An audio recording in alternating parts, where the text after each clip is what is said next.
Moving forward to the next question, question number 8. You are a healthcare professional responsible for the care of a bedridden patient. The patient is at risk of developing pressure ulcer. Bed सोर का patient दिखाया आपको, आप health care professional हो, ठीक है, आपने ऐसे पेशेंट को देखा जो काफी टाइम से बेड पे पड़ा हुआ है. Please describe the steps you would take to prevent excess and manage bed sore in this patient, include specific intervention, monitoring techniques and communication strategy with the patient and the health care team. अब क्या है कि आप एक health care provider हो, आपने देखा कि एक पेशेंट है जो काफी टाइम से बेड पे लेटा हुआ है, 6 महीने से, 3 महीने से, 4 महीने से. उसके बाद पेशेंट को बेड सोर हो गया. अब बेड सोर की कंडीशन में आप उसको कैसे एक्सेस करोगे, कैसे ट्रीट करोगे? सबसे पहला आता है रिस्क मैनेजमेंट. आप देखोगे कि पेशेंट को किसी तरीके का कोई रिस्क तो नहीं है. कैसे करोगे आप? ब्रैडन स्केल यूज करोगे एडमिनिस्ट्रेशन में और उसको रेगुलरली दोगे. ठीक है, ये टूल्स होता है बेसिकली जो बेड सोर वाले पेशेंट के साथ किया जाता है, उसमें यूज किया जाता है. पोजीशन चेंज करोगे पेशेंट को हर 2 घंटे में. अगर पेशेंट सुपाइन पोजीशन में लेटा हुआ है उसको लेटरल करोगे, और लेटरल लेटा हुआ है तो उसको सुपाइन करोगे. अगर वो लेफ्ट साइड है तो उसको राइट साइड करोगे, राइट साइड है तो उसको लेफ्ट साइड करोगे. मतलब हर 2 घंटे पे उसका जो पोजीशन है वो आप चेंज करोगे. उसके बाद आता है सपोर्टिंग डिवाइस. सपोर्टिंग डिवाइस में क्या आता है? जो भी मैट्रेस पे, जिस मैट्रेस पे पेशेंट लेटा हुआ है, आप उसको अच्छी क्वालिटी का मैट्रेस आप यूज करोगे ताकि पेशेंट को जो बेड सोर हो रहा है उस कंडीशन में सुधार लाया जा सके. उसके साथ साथ आप पेशेंट के स्किन का केयर करोगे, पेशेंट के स्किन को डेली क्लीन करोगे, उसको टाइम टू टाइम आप ड्राई करोगे. ठीक है, ताकि पेशेंट का जो एरिया है, जो पेशेंट की स्किन है, वो क्लियर हो सके. ठीक है, उसके बाद आता है न्यूट्रिशन एंड हाइड्रेशन.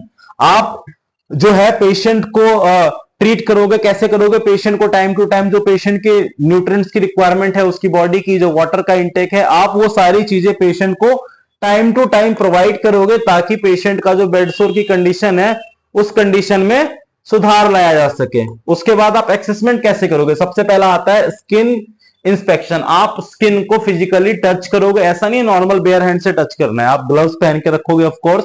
उसके बाद आपको उसकी स्किन को टच करना है कि उसकी स्किन में किसी तरीके का कोई इंफेक्शन तो नहीं फैल रहा है, उसकी स्किन में किसी तरीके का कोई एडिमा तो नहीं हो रहा है, उसकी स्किन किसी तरीके का कोई स्वेल तो नहीं है. और ये आप करोगे एटलीस्ट पर शिफ्ट.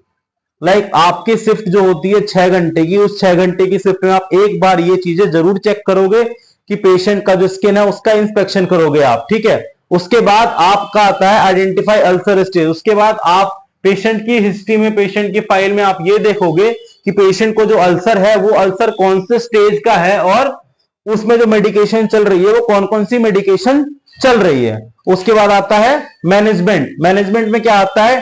Treat existing ulcer. जो भी अल्सर पेशेंट को हुआ है उस अल्सर को आप पहले ट्रीट करोगे. ठीक है, उसके बाद मॉनिटर हीलिंग. जैसे ही आपने अल्सर को, एग्जिस्टिंग अल्सर को ट्रीट किया, तो जो आप ट्रीटमेंट के बाद जो पोस्ट ट्रीटमेंट प्लान होता है, पेशेंट का जो पोस्ट ट्रीटमेंट केयर होता है, आप वो टाइम टू टाइम एक्सेस करोगे, आप वो देखोगे, आप वो मॉनिटर करोगे कि पेशेंट को किसी तरीके का कोई जो अल्सर है उसकी कंडीशन बढ़ तो नहीं रही है. ऐसा तो नहीं कि हम मेडिकेशन प्रोवाइड कर रहे हैं और अल्सर वैसे का वैसा ही है.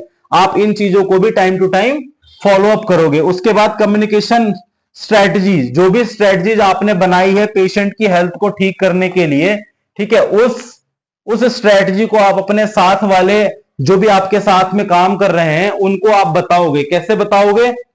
सबसे पहला होता है पेशेंट एंड फैमिली. आप पेशेंट को एजुकेट करोगे, उसकी फैमिली को आप एजुकेट करोगे. आपको प्रॉपर कम्युनिकेशन रखना है. आपको पेशेंट को, मोस्टली केस में पेशेंट के रिलेटिव को हम बताते हैं कि पेशेंट के साथ क्या हो रहा है, हम कौन सी दवाई दे रहे हैं, उसके क्या रिजल्ट्स आ रहे हैं, उसके पेशेंट की बॉडी के ऊपर क्या रिस्पॉन्स आ रहा है. ये सारी चीजें हम पेशेंट को बताएंगे, पेशेंट की फैमिली को बताएंगे, तो अल्टीमेटली हम पेशेंट को एजुकेट करेंगे. उसके बाद आता है, मैंने अभी आपको बताया, टीम कम्युनिकेशन. आपको अपनी जो आपकी खुद की टीम है हेल्थ केयर की, जो भी डॉक्टर की, जो नर्सेस की, या फिर जो हेल्थ केयर प्रोवाइडर की, टेक्नीशियन की, उन सारी टीम में आपको आपसी में एक दूसरे से भी ये सारी बातें डिस्कस करते रहना है कि हाँ, ये एक पर्टिकुलर पेशेंट है, इसका हमारा ये ट्रीटमेंट प्लान है और ये ट्रीटमेंट प्लान इस पर्टिकुलर टाइम से हमारा चलता हुआ आ रहा है. हम इसको ऐसे ग्रेजुअली इंक्रीज करेंगे या ग्रेजुअली डिक्रीज करेंगे. उसका जो इफेक्ट होगा वो सारी चीजें आप टीम कम्युनिकेशन में बताओगे। उसके बाद आता है केयर प्लान डेवलपमेंट। पेशेंट का जो केयर प्लान डेवलपमेंट है आप उसको अच्छे से क्रिएट करोगे ताकि पेशेंट की जो हेल्थ है उसकी हेल्थ में और बेहतर तरीके से और जल्दी उसकी हेल्थ को ठीक किया जा सके। यहां पे आपका क्वेश्चन नंबर 8 कंप्लीट होता है। Thank you so much.